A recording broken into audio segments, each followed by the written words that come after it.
Om Ajnanatimirandasya Jnananjanasragya Chakshurmritam Jena Tasmai Sri Gurave Namaha. Hare Krishna, dear devotees, welcome to our Iskcon official YouTube channel.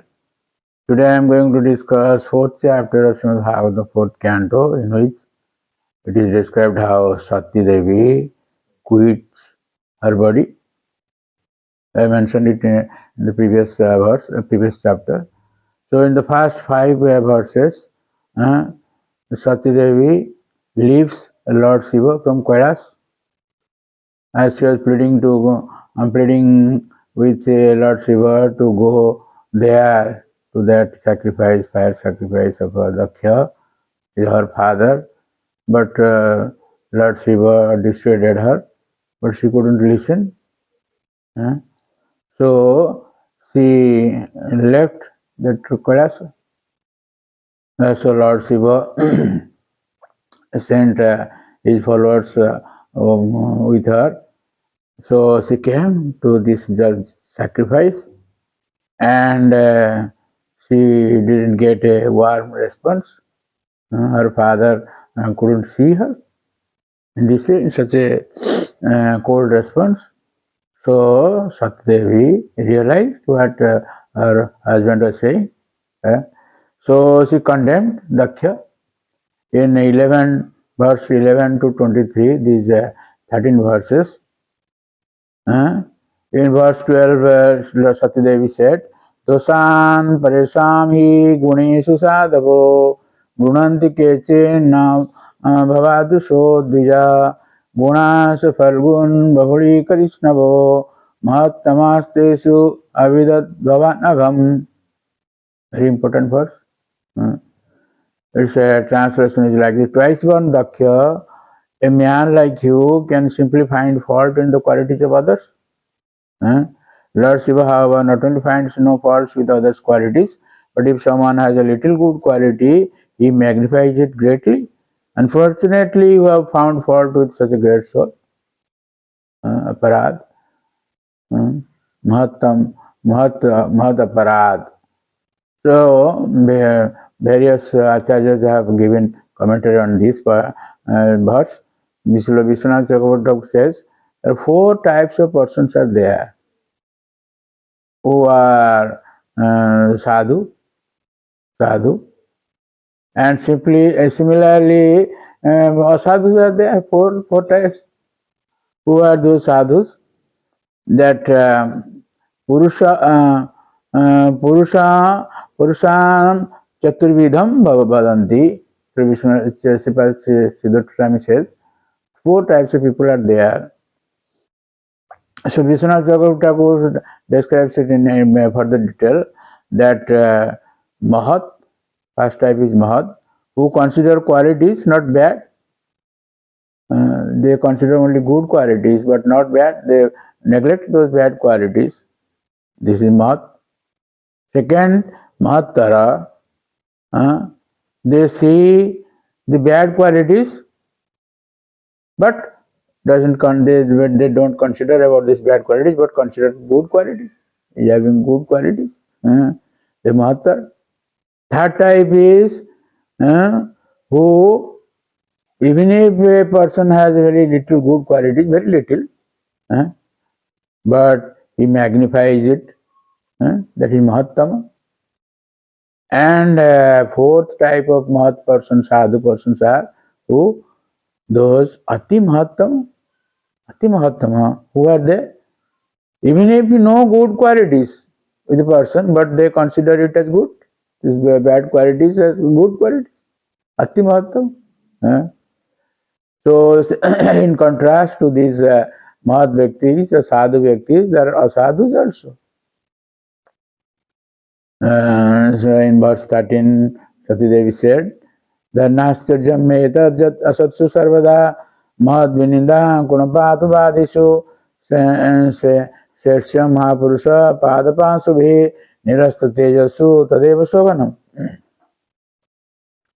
It is not wonderful. Sorry. For persons who have accepted the transient material body as the self, to engage always in deriding great qualities, Such envy on the part of materialistic persons is very good, because that is the way of they fall down to the hellish planets. They are diminished by the dust of the feet of great personalities. In the purport of Prabhupada Maharaj says, everything depends on the strength of the recipient. For example, due to the scorching sunshine, many vegetables and flowers dry up and many grow luxuriantly. And thus it is the recipient that causes growth and dwindling. Similarly, Maya Sang Pada Sekam, there is a verse in which, so the dust of the lotus feet of great personalities offers all good to the recipient, but the same dust can also do harm. Those who are offenders at the lotus feet of a great personality dry up, their good qualities diminish. A great soul may forgive offenses, but Krishna doesn't excuse offenses offenses to the dust of that great soul's feet. Just as one can tolerate the scorching sunshine on one's head, but cannot tolerate the scorching sunshine on one's feet. Very nicely Prabhupada Maharaj has given this example or analogy. In Srimad Bhagavatam, Srila Prabhupada Maharaj purport, we will see so many analogies so that we can understand. This is spiritual plane, but from material plane also we can understand. This is analogy. In verse 17, Mata Sati says, Karnopidhaya niraya jata kalpa ise dharma vitari asranibhi nribhi ashamane. That means, Sati continued, if one hears an irresponsible person blaspheme the master and controller of religion, one should block his ears and go away if unable to punish him. But if one is able to kill, then one should by force cut out the blasphemer's tongue and kill the offender, and after that one should give up his own life. This is Mahat Aparadha, how to deal with such aparadha. Sati Devi said, it is better, in the next verse, verse 19, Sati Devi says, Na Vedavadan Anuvartate Mati. It is better to execute one's own occupational duty than to criticize others. Elevated transcendentalists may sometimes forego the rules and regulations of Vedas, since they do not need to follow them, just as the demigods travel in space, whereas ordinary men travel on the surface of the earth. Just like we see while we are traveling, while we are driving car, we see the traffic light. But above, if an aeroplane may go, it doesn't stop. So you cannot say, why aeroplane? There is a traffic light, red light, but the aeroplane is not following the traffic rules. No, we cannot understand this. Very nice example. Sati Devi said this.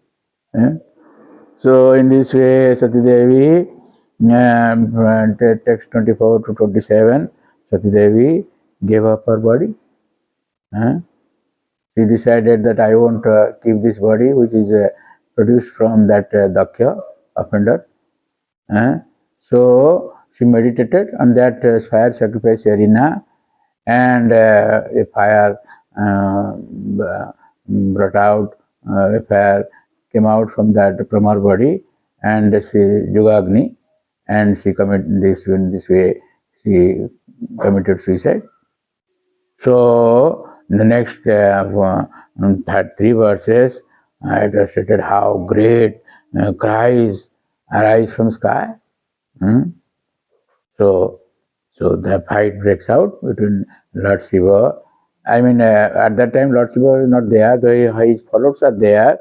So while people were talking among themselves about the wonderful voluntary death of Sati, the attendants who had come with her readied themselves to kill Dakya with their weapons.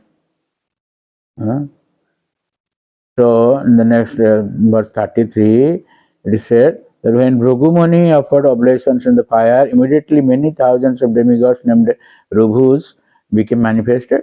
All of them were powerful, having achieved strength from Soma, the moon. That fire sacrifice.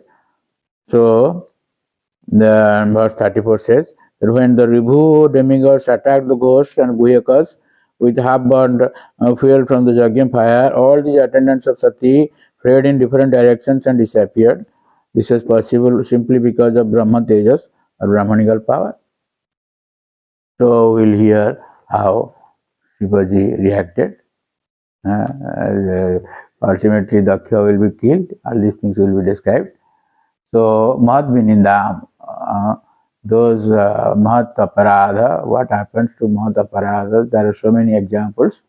In this way, we see how Sati Devi left her body. She again will come as the daughter of Himalaya, or Parvata, or mountain. So she will be named as Parvati.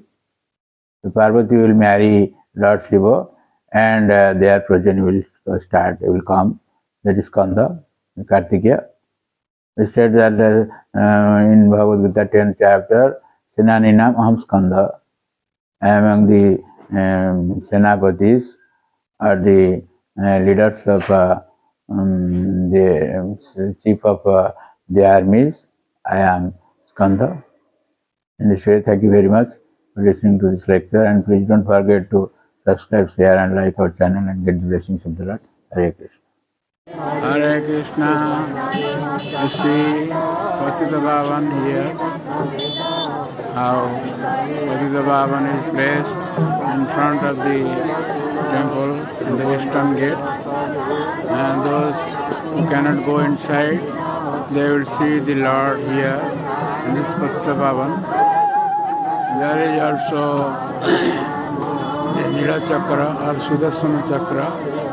Those who see this Sudarsana Chakra, they also get the effect of seeing the Lord.